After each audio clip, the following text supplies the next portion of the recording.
네, 여러분 안녕하십니까. K는 교육 특강 3부작 키워드를 알면 성공이 보인다의 진행을 맡은 문근혜입니다. 안녕하세요, 김수산입니다. 반갑습니다. 반갑습니다. 저희 KNN에서 교육 특강 3부작을 마련했는데 지난번에 1탄 네. 수학 원리를 알아라. 아주 뜨거웠죠, 정말 반응이. 반응이 뜨거웠습니다. 맞습니다. 네? 공부의 노하우와 글로벌 인재 역량 그리고 인생 성공의 비법까지 모두 공개하는 키워드를 알면 성공이 보인다. 네. 오늘 그 두 번째 시간인데요. 네. 오늘 과연 기대하셔도 어떤 분입니까? 좋습니다. 어떤 분입니까? 도대체? 네, 오늘 모실 분은요. 네. 아마 부산에서 가장 바쁘고 또 아하. 가장 친절한 분이 아닐까 싶어요. 사실 제가 오래전부터 팬이었습니다. 이분. 그러세요? 그렇습니다. 오늘 네. 사인 받아가세요. 사진도 찍힐 겁니다. 맞습니다. 네. 자, 일단 이분 네. 전 부산광역시 교육감이시자 네. 교육과학기술부 1차관을 역임하시고요. 현재 동명대학교 총장으로 재직 중이신 분입니다. 그렇습니다. 네. 이분은 소화제를 입에 달고 소화제를 다니신다고 하는데요. 네, 이분 또 좋아요. 별명이 있습니다. 별명이 뭡니까? 친절한 동근 씨라고 하는데 한번 모셔볼게요. 네. 친절한 동근 씨 나와주세요. 반갑습니다, 네, 반갑습니다. 여러분. 어서 오십시오, 동아리. 반갑습니다. 반갑습니다. 네, 반갑습니다.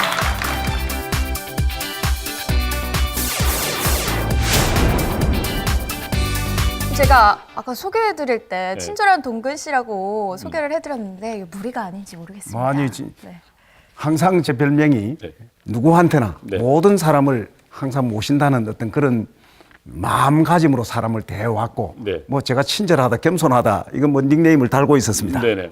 그래서 그러면 총장님 학교에서 그럼 학생들이 보면 동은 씨 이렇게 인사하지는 않을 거 아닙니까? 우리 학생들은 동건 씨보다는 예. 아주 반갑게 예. 처음에 제가 총장인 줄 모르고 예. 그냥 멋지게 지나다니던 학생들이 네네. 요즘은 아주 저를 좀 알아보고 예. 전체 반갑게 인사를 하고 네네. 이렇게 또 학생들하고 제가 명함도 또 전화번호도 주면서 항상 저한테 언제든지 예. 필요한 거 있으면 전화로 하라고 지금 그렇게 네. 이야기를 하곤 합니다. 학생들하고 이렇게 친하신 총장님이 계셨을 일. 자, 근데 총장님 아까 소화제를 입에 네. 달고 다니신다는데 예. 왜 어디 불편하세요? 제가 교육감을 하면서 또 차관을 하면서 네. 또 동명대학교 총장으로 와서 네. 제대로 교육을 하기 위해서는 소통하고 화합하고 그리고 제안을 많이 받아들여서 건전한 제안을 정책화하는 것이 대단히 중요하다. 네. 그 중에서 소통과 화합이 제일이다. 이래서 뭐 소화제를 달고 다닌다는 이런 이야기를 듣곤 합니다. 소통과 화합이 제일이다. 예, 그렇습니다. 그래서 소화제. 그렇군요. 예, 예. 네, 소통을 중시하는 총장님 제가 덧붙이자면요. 네. 총장님은 학생들과 함께 소통하기 위해서 정말 다양한 활동을 하고 어디 계십니다. 가세요? 갑자기? 기다려보세요. 자, 어디 가- 총장님이 블로그와 그리고 트위터, 페이스북까지 함께 하고 계신데요. 일단 먼저 블로그를 제가 한번 살펴볼게요. 지금 총장님께서 운영하고 계신 블로그인가요? 네. 오. 제목을 한번 볼까요? 동근 씨, 몸도 마음도 젊게 살고 싶습니다라고 네. 미용실에서 머리하는 사진을 이렇게 찍어 네. 올려주셨는데요. 아유 보시죠. 네. 연지곤지 찍으시고 이런 말씀 드려도 될지 모르겠지만 귀여우세요. 좀. 진짜 아니 근데 이게 어울리시네요. 근데 그게 네, 어떻습니까? 예쁘게 잘 나왔죠? 라고 하셨는데 오늘 보니까 잘 나온 거 잘 맞네요. 나왔습니다. 그렇죠 여러분? 네. 그리고 다음 사진도 볼게요. NBA에 린데렐라가 있다면 한국에는 설데렐라가 있다라고 오. 학생들하고 농구 경기하는 농구를 예, 예, 하시는 그렇습니다. 전문이네요. 와, 오. 학생들이 웬만하면 총장님이라서 봐줄 법도 한데 아주 격렬하게 지금 몸싸움까지 하면서 그 중간에 있는 네. 사진은 공을 뺏으셨어요 지금. 네, 여기 보시면 오. 3점 슛을 날릴 만한 포즈도 예. 하고 계십니다. 야. 나도 미국 NBA에 진출해볼까라고 하셨는데 진출은 저희 강의 끝나고 해주시면 좋을 것 같습니다. 학생들과 함께 뭐 야. SNS로 많은 소통을 하고 계시네요. 오. 네, 대단하십니다. 그렇습니다. 자, 근데 오늘 그러면 총장님 예, 예. 강의 주제는 어떤 건가요? 교육을 통해서 글로벌 인재를 어떻게 하면 키워낼 것인가 또 우리 학생들이 어떻게 하면 글로벌 시대에 어떤 역량을 갖춘 네. 그런 인재가 될 것인가 하는 교육에서 희망 찾기 이런 주제입니다. 지금부터 그럼 네. 설동근 총장님과 함께 글로벌 리더의 키워드에 대해서 본격적으로 알아보도록 하겠습니다. 자, 큰 박수로 강의 듣겠습니다. 네. 제가 이제 우리 문근혜 씨한테 먼저 질문 하나를 드리겠습니다. 예, 총장님. 예.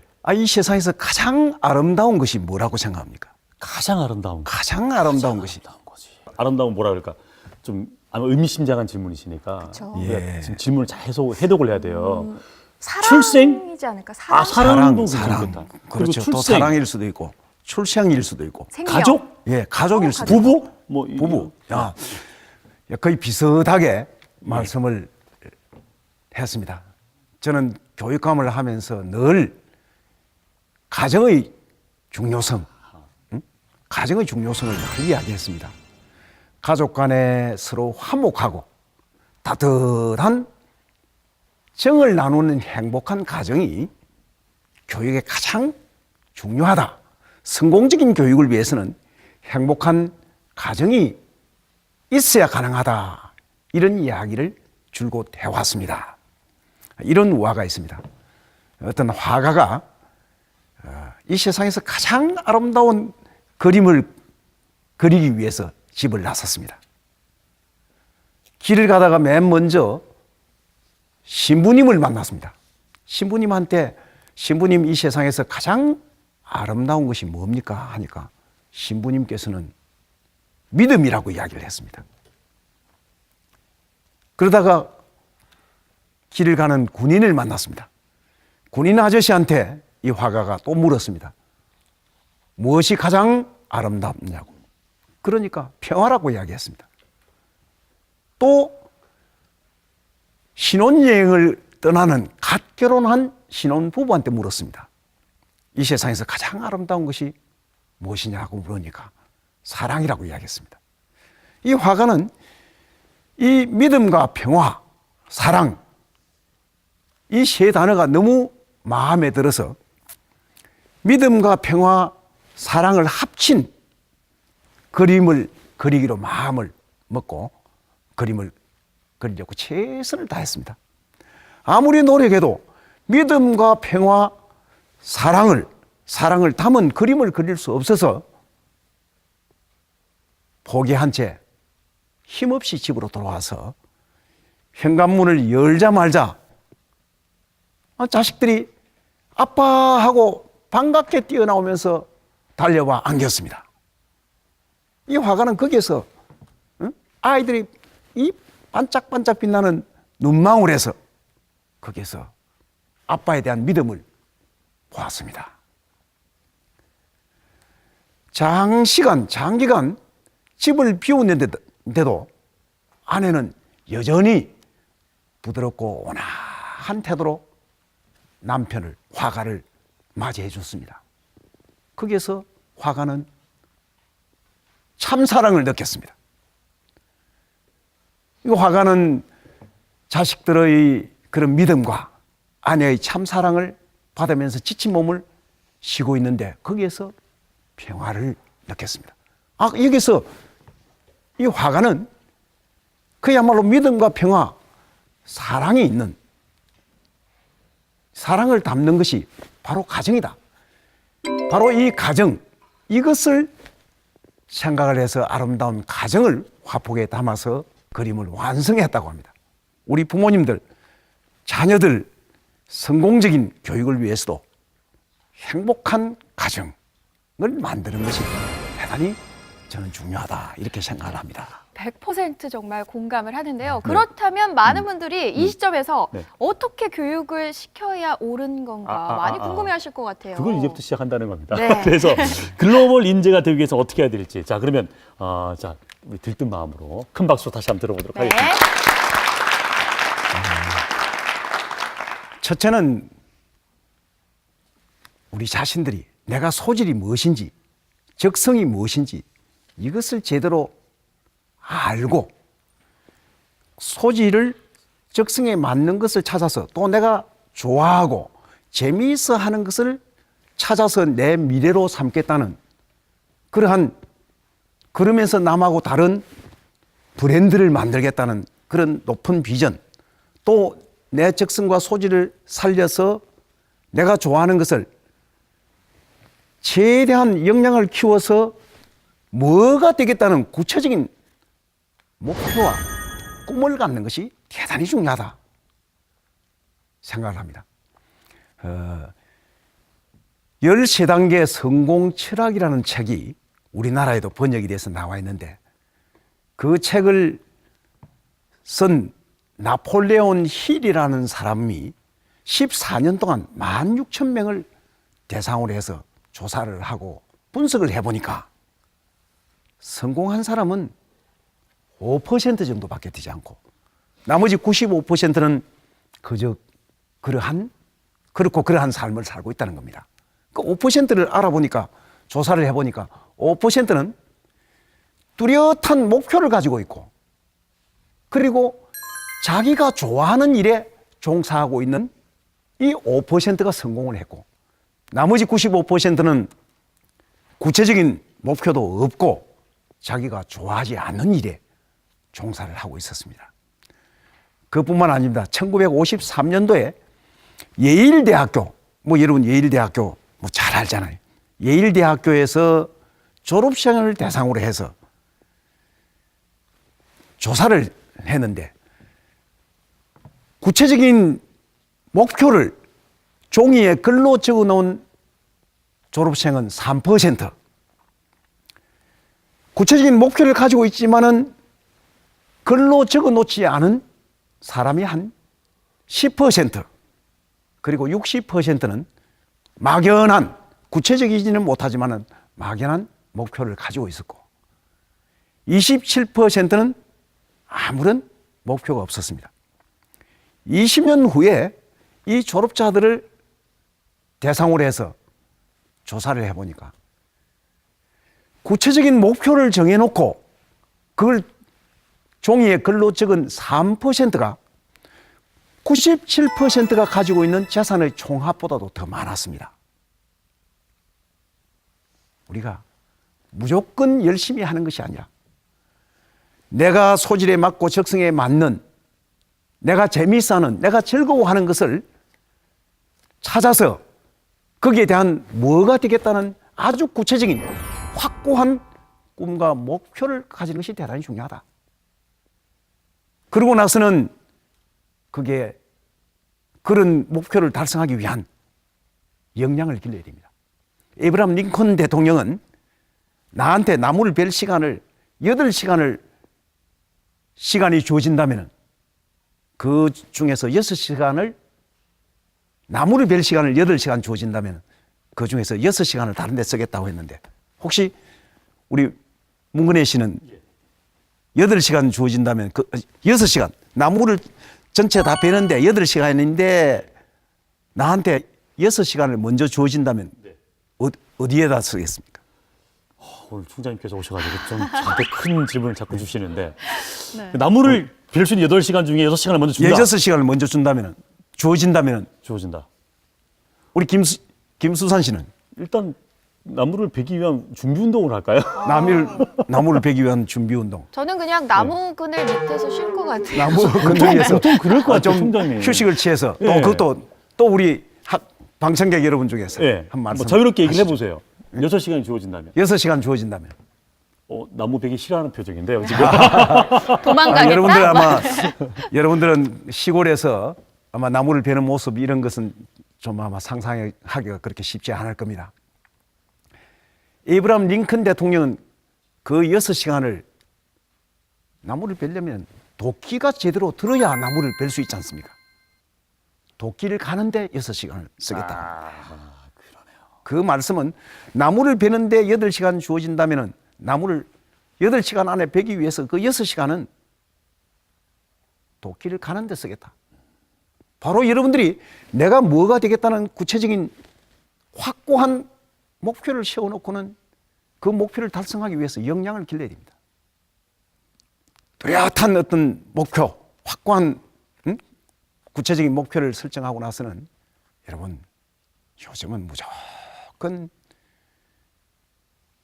문제풀이 위주로 우리 초등학교, 중학교, 고등학교에서 문제풀이 위주로 공부하는 데만 신경을 썼는데 물론 공부도 대단히 중요합니다.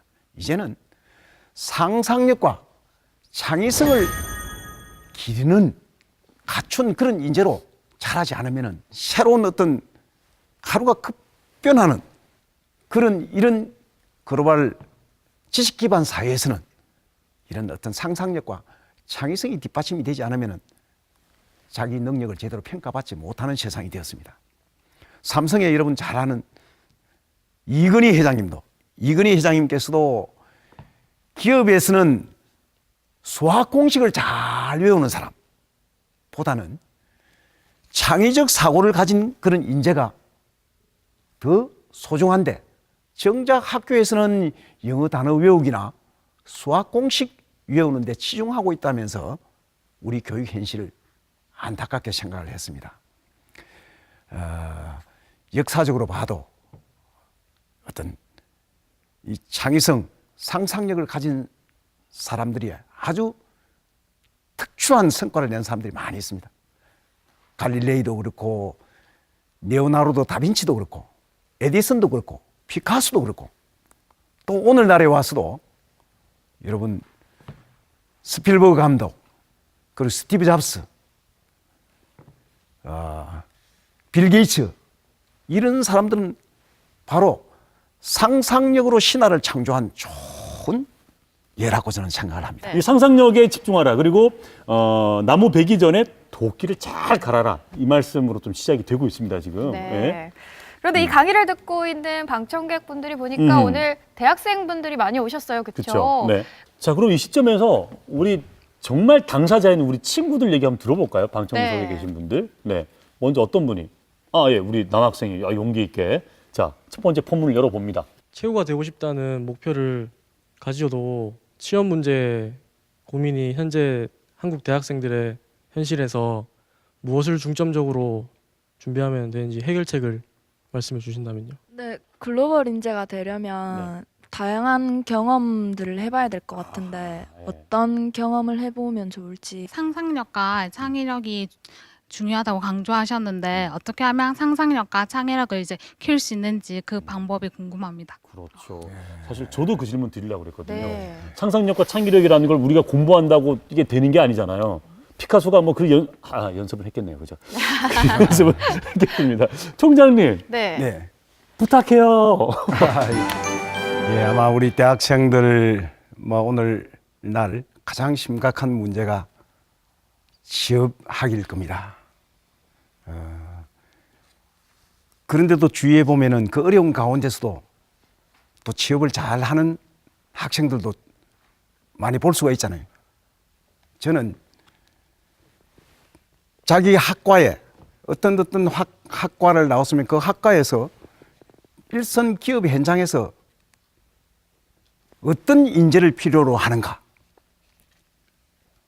나는 예를 들면 이론적인 지식보다는 현장 실무 능력을 잘 익혀서, 그리고 나는 어떤 열정이 있고, 그 다음에 더불어 살아가는 그런 공동체 정신을 그런 갖춘 그런 어떤 인성으로 나는 한번 승부를 해보겠다 라든지, 자기 자신을 브랜드화 해가지고 그 역량을 길러야 됩니다.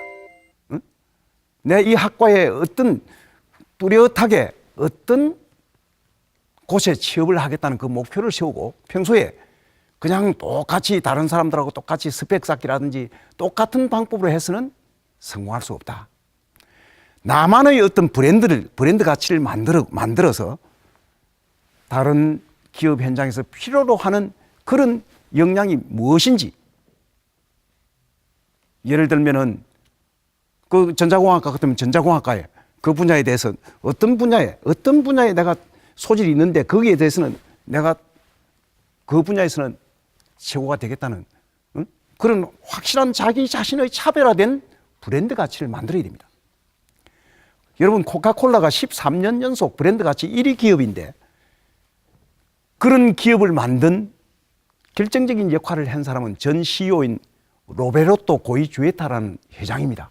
그 회장한테 그 비결이 뭐냐고 묻는 기자들이 질문해. 첫째는 차별화, 둘째는 차별화, 셋째는 또 차별화라고 했습니다. 차별화된 나만의 브랜드 가치를 만들어서 역량을 길러 놓으면 얼마든지 취업 현장에서 통할 것이다 생각을 하고요. 그 다음에 자기 눈높이를 현실에 맞춰서 정작 중소기업에는, 중견 중소기업에는 필요로 하는 인재를 현장에 나가보면은 기업 경영하는 분들 만나보면 정작 필요로 하는 인재를 못 구해서 어려움을 겪고 있는 중소, 중견 기업들이 많이 있기 때문에 그런 자기 자신의 눈높이도 맞출 그런 필요가 있다 이렇게 생각을 합니다. 그리고 글로벌 인재로서 다양한 경험을 해야 되는데 어떤 경험을 쌓는 것이 중요하냐. 여러분 봉사활동도 해보고 그다음에 아르바이트도 해보고 인턴십도 봉사활동도 국내뿐만 아니라 저 아프리카 오지라든지 우리 대학에서도 싱가포르, 인도, 일본 뭐 또 유럽, 아프리카까지 방학 동안에 봉사활동을 등 다양한 경험을 쌓고 와서 요즘은 글로벌 시대에서는 다른 나라의 문화를 이해하는 그 문화 성숙도도 대단히 중요합니다. 그런 봉사를 통해서 다양한 문화도 체험도 해보고 아르바이트도 하고 인턴십도 하고 또 종교 생활도 해보고 여행도 해보고 이런 다양한 경험을 쌓아서 글로벌 역량을 키우는 것이 대단히 중요하다 이렇게 생각을 합니다. 그리고 상상력과 창의력을 기르는 방법 그거는 뭐 이제 토론 학습도 좀 많이 하고 친구들하고 이 피어러닝 동료 학습 뭐 토론 학습도 많이 하고 자유 탐구 학습도 많이 해보고 그리고 실험 실습도 많이 해보는 것도 대단히 중요합니다. 그 중에서 가장 중요한 것은 저는 독서가 아닌가 생각합니다. 이 독서는 그야말로 세상을 보는 눈을 보다 깊고 아주 넓게 하고 다양한 간접 경험을 한다. 고대 히랍의 영웅 알렉산더 대왕은 전쟁에 나갈 때도 전쟁터에 나갈 때도 책을 실은 수레를 끌고 다녔고 죽는 순간에도 배 위에 오디세이 같은 책이 배 위에 놓여져 있었습니다. 그뿐만 아니라 가장 위대한 임금님이셨던 세종대왕께서도 100번 읽고 100번 쓴다는 백독백습을 어릴 때부터 생활화해서 한글 창제를 하는 등 위대한 업적을 쌓아서 성군으로 평가를 받고 있지 않습니까? 그뿐만 아니라 빌 게이츠도 오늘의 자기를 만든 것은 자기가 살던 시골의 자그마한 도서관이었다고 이야기를 하면서 하루에도 빌 게이츠도 하루에 2시간 정도 책을 읽는다고 합니다. 투자의 귀재인 워런 버핏도 여러분 아마 워런 버핏 회장에 대해서 말씀을 많이 들었을 겁니다. 그 지혜를 묻는 질문에 뭐라고 이야기를 했냐면 책을 읽고 또 읽어라. 그 지혜가 바로 책을 읽는 데서 지혜를 얻을 수 있다는 겁니다. 이 상상력과 창의성은 다양한 경험도 해보는 것도 대단히 중요하지만 그중에서 독서가 상상력과 창의성을 기르는 데는 가장 중요하다 이렇게 생각을 합니다. 여러분 세계적으로 이 열광하는 가수 저도 입시 설명회 할 때 우리 대학에서 강남 스타일의 그 말춤 싸이의 강남 스타일 말춤도 저도 추가지고 아마 KNN 이 방송에도 몇 차례 방영이 된 것으로 알고 있습니다만. 그렇습니다고요? 그렇습니다. 말춤을 췄습니다. 저희 자료화면 나갑니다. 자, 지금. 자, 자료화면 주세요.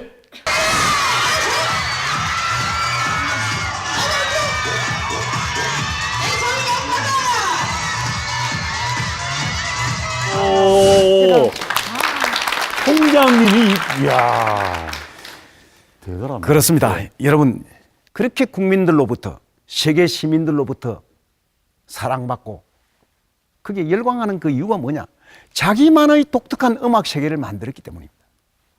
여러분 바로 그렇습니다.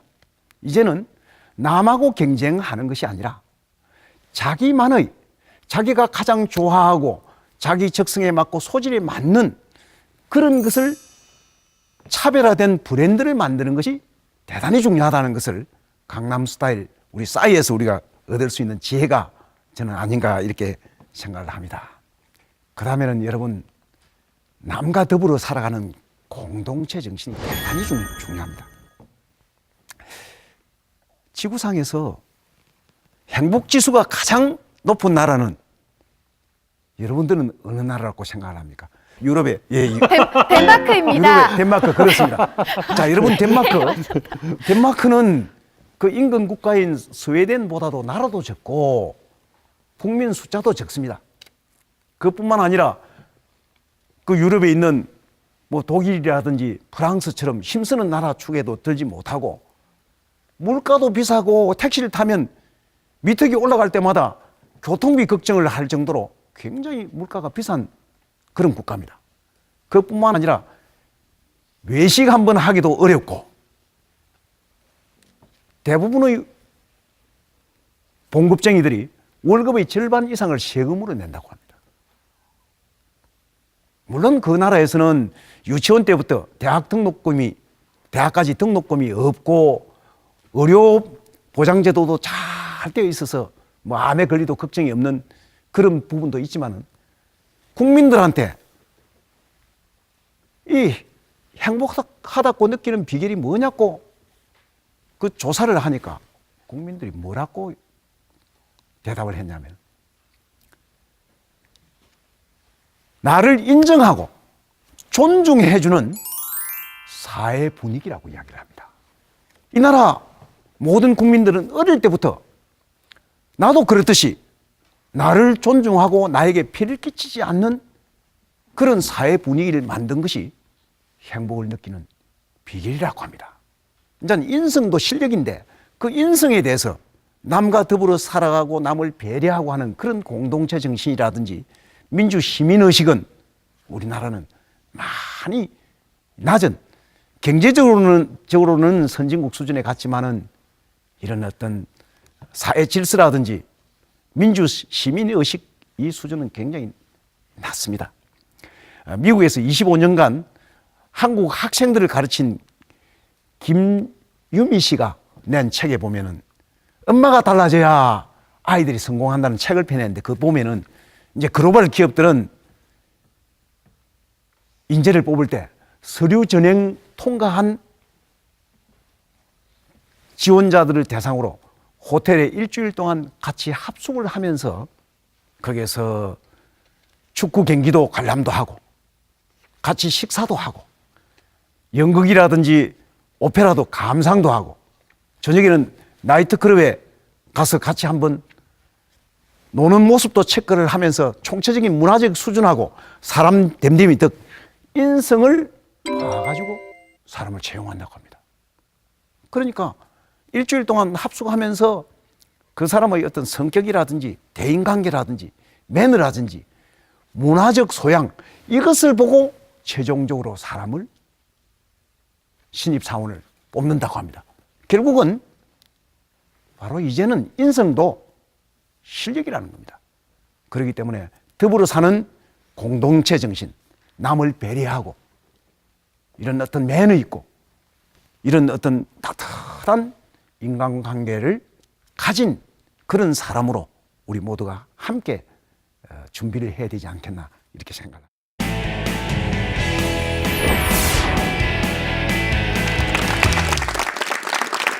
일단 분명한 목표와 비전이 있어야 된다. 예, 네. 그렇죠. 그리고 상상력과 창의력이 있어야 된다. 네. 그리고 인성도 능력이다. 실력이다. 네, 네. 지금까지 총장님이 이야기를 잘 풀어주셨는데요. 지금부터는 저희가 준비를 했습니다. 맞습니다. 예. 글로벌 인재 키워드라는 주제에 맞게 글로벌 기업의 이색적인 입사 전형과 글로벌 인재가 갖춰야 할 소양에 대한 네. 다양하고 재미있는 통계 자료를 준비했는데요. 네. 여러분 정말 죄송한데요. 시험 한번 볼게요. 자, 그럼 먼저 첫 번째 퀴즈 제가 한번 드려보겠습니다. 네. 글로벌 기업 마이크로소프트사 여러분도 가보고 싶죠? 네, 이 마이크로소프트사에는 실패자 특채 전형이 있다. 시청자 여러분도 한번 풀어보십시오. 맞다고 생각하면 O, 아니면 X. 실패자 특별 전형이 있다. 하나, 둘, 셋. 오, 만장일치로 오가 나왔어요. 오, 오. 야, 수사님 정답은? 네, 정답은 O입니다, 야. 여러분. 다 맞추셨네요. 마이크로소프트사 같은 경우는요, 예. 실패자 특채 전형이 있다고 합니다. 빌 게이츠는 자신의 저서에서 실패한 기업에 몸담은 경험이 있는 간부들을 특채하고 있다고 밝혔는데요. 그 이유는 실패를 할 때 고민에 고민을 거듭해서 창조력이 더 살아나기 때문이라고 하네요. 알겠습니다. 자, 수현 씨가 이번에 내볼까요? 네, 제가 내보도록 하겠습니다. 네. 이번엔 통계 자료입니다. 잘 듣고 선택해 주세요. 자, 국내 리서치 기관에서 총 16개 외국계 기업의 입사 전형을 살펴봤는데요. 16개 기업 중 8개가 신입사원 채용 시 가장 중요하게 보는 조건을 글로벌 마인드라고 대답했다. 맞다고 생각하면 O, 틀리다고 생각하면 X를 요거는 들어주세요. 지금 학생들 눈이 탁 돌아가는 모습 보니까 헛갈리고 있어요, 지금. 이거 여러분 헛갈릴 거예요. 가장 이렇게- 중요하게 보는 조건. 이렇게 하면 더 헷갈릴 거예요, 듭니다. 자, 듭니다. 맞다고 생각하면 O, 틀리다고 생각하면 X. 하나, 둘, 셋! 자, 보시면 달리거든요. O가 조금 더 많아요, X보다. 네.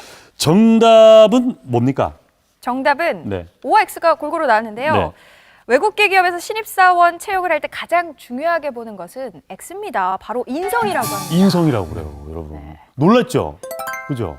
그러니까 좀 전에 총장님 말씀하셨던 인성의 실력과 능력이라는 것이 맞고, 그리고 두 번째가 네 곳이 열정이라고 말을 했고, 단 한 곳만이 글로벌 마인드가 중요하다고 대답을 했다고 합니다. 그러니까 인성이 바로 키워드인 거죠. 인성을 어떻게 볼 수 있을까요? 평소에 남을 배려하고 네, 남하고 더불어 살아갈 수 있는 공동체 정신을 가진 사람은 네, 보면은 겨울에 따스한 햇살 같은 그런 에너지가 나옵니다. 아하. 사람 볼 때 네네네. 사람이 전체 에너지가 나오는데 음흠. 또 그렇지 않은 사람은 자기만 알고 아주 이기적이고 남을 배려할 줄 모르고 하는 사람한테는 뭔가 표정도 다르고 나오는 에너지가 다르기 때문에 네. 주는 것 없이 미운 사람 그런 사람은 뭔가 네. 자기 자신을 한번 돌아볼 필요가 있다 이렇게 생각을 합니다. 총장님, 오늘은 어떤 에너지가 좀 네. 아 여기는 네. 그저 그냥 전체 표정을 보면 네. 다 맑고 예. 밝지 않습니까? 아마 네. 좋은 에너지가 나올 것으로 생각합니다. 에너지 좋다 오늘. 정말 힘이 되는 한마디입니다. 예. 마지막 또 질문이 있습니다. 미국 카네기 재단에서 사회적으로 성공한 사람들 네. 10,000명을 대상으로 성공 비결을 물어봤는데요. 하버드 대학 졸업생 중 85%가 그 비결을 인간관계라고 대답했다. 맞으면 O, 틀면 X를 들어주세요. 자, 이번에는 학생 여러분들이 조금 갈등 안 하거든요. 자, 하나, 둘, 셋. 이번에도 오늘 학생들은 만장일치로 또 O를 들어주셨어요. 오를 들었습니다. 저희가 사전에 문제를 드리진 않았잖아요, 그죠? 네, 이 학생들은 방청고사를 쳤으면 다 수석할 친구들인데, 그죠? 정답은 정답은 O입니다. O가 맞습니다. 예. 네. 카네기 재단의 조사 결과 하버드 대학 졸업생 중 85%가 자신의 성공 비결을 인간관계라고 말을 했는데요. 약 네. 15%만이 능력이라고 대답을 했다고 합니다. 네. 통계를 보니까 어떻습니까? 총장님이 해주신 말씀과 굉장히 일맥상통하는 얘기들이 많은 것 같아요. 그렇습니다. 우리가 사람이 산다는 것이 음흠. 인간과의 관계가 행복해야 네. 우리 자신들도 행복한 겁니다. 자기 자신만 행복하고 남한테 따돌림을 당하면 나중에 우울증이라든지 이런 데 걸리기 쉽거든요. 네네. 사람 살아가는 것이 인간 관계의 연속이라고 할 수 있습니다. 글로벌 인재가 갖춰야 할 요건들이 네. 이것뿐만은 아닐 것 같습니다. 네. 많죠? 그래서 다시 총장님 자리에 모시고 저희는 큰 박수로 강의를 이어가도록 하겠습니다. 하면은 도전 정신을 키우는 것이 대단히 중요합니다. 도전하는 회사가 발전하고 도전하는 사회가 발전하고 개인도 도전하지 않으면 항상 제자리에 멈출 수밖에 없습니다. 도전이 없는 사회는 죽은 사회입니다. 그렇기 때문에 도전 정신을 갖는 것이 대단히 중요합니다.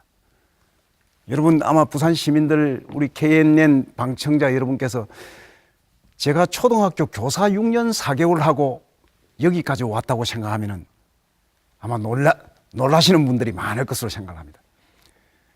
저는 초등학교 교사 6년 4개월을 하고 그때 당시는 학교 선생님 월급이 너무 적어서 제가 6남매 장남인데요. 대단히 동생들 공부시키기가 어렵고 그 월급으로 가지고는 어려워서 그때 당시는 외항선 통신장이 되면은 통신장이라 하면은 요즘은 그 선장 기관장이 이제 통신 장비가 발달해서 통신장 자리가 없는데 통신장 하면은 월급이 선생님 월급보다 10배가 많다는 그 이야기를 듣고 학원에 다녀가지고 통신사 자격증을 취득을 해서 6년 동안 통신장으로 배를 탔습니다. 6년 동안. 저는 경남 의령 아주 산골에서 중학교까지 마산고등학교 들어오기 전까지는 바다를 구경도 한 일이 없는데 또 차멀미도 많이 하는데 외항선, 그 멀미도 심한 외항선 통신장으로 제 삶을 완전히 바꿨습니다. 선생님이 돼서 외항선 통신장으로 바뀌었습니다. 6년 하고 나서 어느 정도 경제적인 어느 정도 여건이 조금 안정이 돼서 이제는 배를 탄 그 통신장으로 배를 탄 그 경험을 바탕으로 해서 연안 해운업을 해서 쭉 연안 해운업을 해왔습니다. 또 변신이죠. 그러다가 학교 선생님으로서 교육에 대한 향수, 미련을 늘 가지고 있었기 때문에 어느 정도 경제적인 기반이 갖춰지자 또 다른 시도를 합니다. 저는 교육위원으로 출마를 해서 처음에는 저 사람은 다음에 당선되기 위해서 이름 알리려고 처음에 나왔다. 이름이 전혀 알려져 있지 않았기 때문에 교육계만 있은 것이 전혀 아니기 때문에 그런데도 저는 부산에서 최고 득표율로 교육위원이 되어서 의정활동을 다른 교육위원들하고는 다르게 어떻게 하면 학교 현장을 도와주는 그런 의정활동을 해야 된다는 생각을 가지고 그렇게 열심히 하고 마침 이 교육위원이 2년 하고 나서 교육감님께서 청와대 교육문화수석으로 자리를 옮기는 바람에 교육감이 공석이 돼가지고 보궐선거가 있었습니다. 이제 교육 현장에서 젊은 교육위원이 지금까지 여느 교육위원하고는 다르게 아주 의정활동을 학교 현장에 도움이 되고 교육에 도움이 되는 방향으로 의정활동을 하니까 저 사람 교육감 되어야 된다는 그런 이야기들이 일선 교육 현장에서 나오기 시작했습니다. 저는 거기에서 또 용기를 내가지고 교육경력 6년 4개월 그리고 통신장 6년 사업을 10몇 년 사업만 하다가 교육위원 겨우 2년 하고 교육감에 도전을 해서 2000년에 그게 교육감에 당선이 되었습니다. 교육감이 당선되고 나서는 검증되지 않은 나한테 이런 많은 신뢰를 보내주는 부산 시민들, 우리 선생님들, 이 교육 가족들한테 교육을 통해서 우리 부산의 희망을 열어가야 되겠다는 그런 노력으로 최선을 다하니까 여러분 부산발 교육혁명이라는 신조어가 만들어졌고 특히 큰 언론에서 사설 제목이 나비 효과가 아니라 설동근 효과라는 제목의 사설도 나오면서 교육의 새로운 어떤 변화를 이끌어냈습니다. 그러다 보니까 제가 과분하게 교육감을 3번이나 할 수 있었습니다. 교육감 끝나고 나서 교육과학기술부 차관으로 또 갔습니다. 차관으로 있다가 또 동명대학교 총장으로 왔습니다. 여러분 아마 시청자 여러분 제 삶을 보면은 그야말로 새로운 어떤 변신과 변신을 거듭하면서 삶을 그야말로 도전적인 삶을 실천적으로 열어온 아마 본보기가 모델 중에 저도 한 사람이 아닌가 이렇게 저는 생각을 합니다. 이 도전하는 정신을 키우는 것도 대단히 중요하다. 그것뿐만 아니라 포기하지 않고 노력하는 것이 대단히 중요합니다. 포기하지 않고 노력하는 것이. 이 캐나다의 맥길 대학의 교수님이 베를린에 있는 뮤직 아카데미의 그 바이올린 연주자들 5살 때부터 쭉 지켜보면서 20살이 되었을 때 훌륭한 연주자, 아주 엘리트 연주자로 평가받는 그런 연주자의 누적 연습 시간이 10,000시간이 넘었습니다. 그리고 일반 좋은 연주자로 불리는 그런 연주자들은 누적 연습 시간이 한 8,000시간 정도밖에 되지 않았습니다. 그래서 타고난 재능에다가 그 노력하는 것, 연습을 열심히 해서 노력하는 이게 합쳐져야 성공할 수 있다는 1만 시간의 법칙이 나왔어요. 여러분 얼마 전에 김연아 선수 복귀 무대를 봤죠. 김연아 선수 뭐 참 우리 대한민국 모든 국민들 아마 많은 세계 시민들로부터 그런 사랑을 받고 있는 김연아 선수. 김연아 선수도 여러분 1년에 300일을 연습했다고 합니다. 그것도 아침 9시부터 새벽 1시까지 하루에 16시간. 그것뿐만 아니라 하루에도 점프 훈련을 30번씩 1년에 9,000번을 했다고 합니다. 어릴 때부터 올림픽 우승을 해야 되겠다는 꿈을 가지고 그렇게 최선을 다해서 그렇게 노력을 해서 밴쿠버 올림픽에서 금메달을 목에 걸었습니다. 우승을 하고 보니까 이제 동기의식이 약화되어서 연습에 집중 못하다가 우리 김연아 선수 다시 IOC 선수위원이 되어야 되겠다는 그런 확실한 목표를 세우고 다시 그 질주하는 모습을 보면서 우리 국민들이 많은 박수를 보내고 있지 않습니까? 사람은 타고난 재능도 중요하지만은 거기에 끊임없이 노력하는 그런 마음가짐이 대단히 중요하다. 그것뿐만 아닙니다. 지난해 2월 달에 참 우리 국민들한테 우리 오늘을 살아가는 힘겹게 살아가고 있는 많은 사람들한테 아주 감동적인 드라마를 실천적으로 보여주시고 지난해 2월 달에 세상을 떠난 강영우 박사라는 분이 계십니다. 그분은 미 백악관 국가장애위원회 위원, 우리나라로 치면 차관보급입니다. 이분은 14살 때 실명합니다. 14살 때 실명을 합니다. 공교롭게도 그 전후해서 아버지 어머니가 세상을 떠나고 자기 누이가 공부를 중단을 하고 동생들 3명 동생들 공부시키기 위해서 봉제 공장에 취업을 해서 일하다가 16개월 만에 과로로 쓰러져 가지고 세상을 떠납니다. 그러자 세 형제는 뿔뿔이 흩어집니다.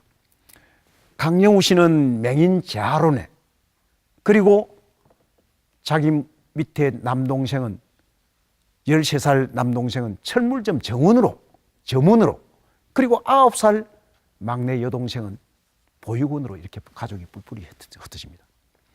그런데 강영우 박사는 맹인 재활원에 들어가서 기를 쓰고 공부를 해가지고 1968년도에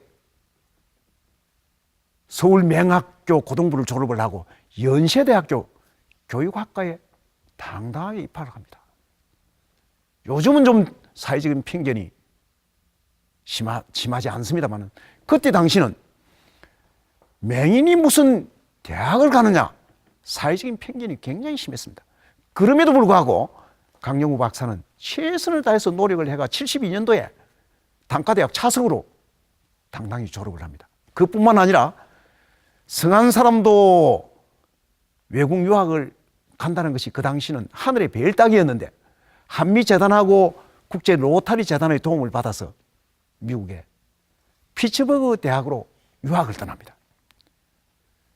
거기에서 76년도에 교육철학 박사학위를 받고 77년도부터 92년까지 인디아나주의 특수교육국장, 그리고 노스 이스턴 일리노이 유니버시티에서 교육학 교수로 22년 동안 99년 77년부터 99년까지 있다가 2001년도에 백악관 국가장애위원회 위원으로 들어갑니다. 이런 우리 강영우 박사 뒤에는 그 아내의 헌신적인 노력이 뒷받침이 되는데요. 아내하고 결혼하게 된 그 스토리도 참 아주 감동적이더라고요. 서울 맹학교에 다닐 때 자원봉사 나온 여대생 연상의 여인한테 프로포즈해서 결혼을 승낙받아서 그 아내 석은옥 씨가 아주 헌신적인 어둠을 밝혀주는 햇불로서 헌신적인 그런 뒷바라지를 해 주셨는데요. 그리고 아들도 2명을 낳아서 한 명은 하버드 대학 의대를 나와가지고 조지타운 대학 교수로 있으면서 미국의 역대 대통령을 치료한 워싱턴 안과의사연합 8인 멤버 중에 한 명입니다. 그것뿐만 아니라 2011년도에는 워싱턴 포스트지가 선정한 가장 최고의 의사한테 주는 슈퍼닥터에 선정되기도 했습니다. 또 둘째 아들은 최연소 변호사로, 아주 최연소 변호사로 민주당의 원내 총무실에 수석 법률 비서관으로 있다가 얼마 전에는 백악관에 선임 법률 고문으로 있을 정도로 아들도 잘 성공적으로 교육을 시켰는데, 이분한테 2011년도 연말쯤에 그 행복하게 살아온 강영우 박사한테 췌장암, 길어야 2달 정도밖에 살 수 없다는 그런 선고가 내려집니다. 그런데 이 강영우 박사는 자기가 알고 지내던 지인들한테 담담하게 이메일을 보냅니다. 여러분들로 인해서 나의 삶이 사랑으로 충만되었습니다. 감사합니다. 그리고 임종을 앞두고는 두 아들들한테 편지를 썼는데, 시도해보기 전에는 결코 포기하지 말라는 나의 말을 가슴에 새긴 채로 자라준 너희들이 고맙고, 너희들 아버지로 살아온 반평생이 나에게는 축복이었다 하는 편지를 남겼습니다. 그리고 임종을 앞두고는 언제나 어둠을 밝혀주는 햇불이라고 부르던 자기 부인한테는 사랑합니다, 사랑합니다, 사랑합니다, 그리고 고마웠습니다 라는 말을 남기면서 임종했다고 합니다. 그러면서 자기가 유학을 갈 수 있도록 도와준 국제 로타리 재단에 25만 달러를 기증을 했다고 합니다. 그야말로 우리 강영우 박사의 삶을 보면은 여러분 impossible 하면 불가능 아닙니까? 거기에 점 하나 찍으면 여러분 I'm possible 바로 삶의 숱한 고비고비마다 땀방울 핏방울의 점을 찍으면서 삶을 바꿔놓은 그런 강영우 박사. 이 강영우 박사가 항상 즐겨 쓰는 용어가 노웨어, 어디에도 출구가 없다. 노웨어, 여러분 노웨어. 여러분 아마 취업 환경이 대단히 어렵기 때문에 노웨어 이렇게 어디도 출구가 없다고 생각하는 사람들이 있을 겁니다. 거기에 스페이스 바 하나 치면은 now here, 바로 지금 여기. 강영우 박사는 암보다도 더 무서운 것이 포기라고 합니다. 나는 어려운 환경에서 살았다. 그렇기 때문에 더 좋은 일이 많았다고 하면서, 그러니 포기하지 마세요라는 그런 메시지를 우리 살아있는 사람들한테 남겼다고 합니다. 그 다음에는 이 봉사정신하고 그야말로 높은 도덕성, 이 봉사 리더십을 글로벌 시대에서는 가지는 것도 대단히 중요합니다. 봉사정신 그리고 이 높은 도덕성, 바로 인성하고 봉사 리더십을 통해서 폭넓은 원만한 인간관계를 형성하는 것, 아까도 말씀 나왔습니다마는 여러분 세계은행 총재가 누군지 압니까? 세계은행 총재가 누군지 압니까? 갑자기. 세계은행 총재가 우리 김수산 선생님, 김수산 씨는 세계은행 총재가 누구? 한국계인데요. 갑자기 한국계인데 자 여러분, 총장님, 네. 저희 둘은 아니고요. 예, 우리 시청자 여러분, 월드뱅크 세계은행 총재는 5살 때 이민 간 한국인 김용씨입니다. 김용씨. 이분은 5살 때 이민을 가서 브라운 대학을 졸업을 하고 하버드 대학에서 의학하고 인류학 박사학위를 받고 하버드 대학에서 20년 동안 학생들을 가르치면서 남미 등 개발도상국들의 에이즈라든지 계력이라든지 가난한 사람들의 삶을 돌봐주면서 그 병을 퇴치하는데 최선을 다하고 2004년도에는 세계보건기구 WHO의 에이즈 국장으로서 에이즈를 퇴치하는데 많은 역할을 하면서 헌신과 봉사적인 삶을 실천적으로 살아왔습니다. 그래서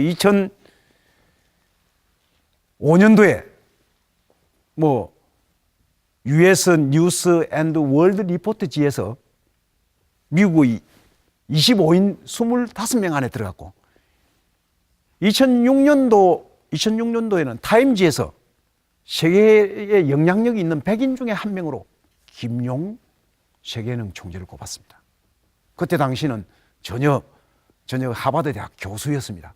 그런데 그분이 2009년도에 아이브리그의 대학 중에 하나인 한국인 최초로 아이브리그에 속하는 대학의 총장이 됐습니다. 그 대학이 다트머스 대학. 이 대학의 총장이 되고 있다가 오바마 대통령이 2012년도에 지난해 월드뱅크 세계은행 총재로 지명을 했는데 그 선정한 이유가 그분의 뭐 어떤 정열과 어떤 혁신, 이 정열 대단히 중요하죠. 혁신. 그 중에서 특히 이분의 봉사와 헌신성을 높이 사서 세계은행 총재로 지명을 했다고 합니다. 자, 여러분, 이런 모든 사람들 성공 뒤에는 이런 어떤 폭넓은 대인관계, 남을 배려하고 봉사하는 그런 실력 못지않게끔 이런 어떤 그런 원만한 대인관계, 더불어 살아가는 따뜻한 공동체 정신을 가진 그런 인성을 갖춘 사람들이 성공했다는 것을 알고 있습니다. 자, 이 모든 것은 교육을 통해서 가능한 것입니다. 바로 교육은 우리 미래를 위한 투자고 미래에 확실한 어떤 내 삶을 열어가기 위한 확실한 수단 중에 가장 강력한 수단이 바로 교육입니다. 그렇기 때문에 여러분들 너무 조급하게 생각을 해서는 안 된다. 점수 몇 점 따는 그런 문제풀이 중심의 어떤 그런 교육에서 그야말로 이제는 체험학습도 하고 실험실습도 하고 독서도 많이 하고 다양한 경험도 쌓고 탐구 활동도 하고 그래서 상상력과 창의성을 기르고 그리고 확고한 목표를 세우면서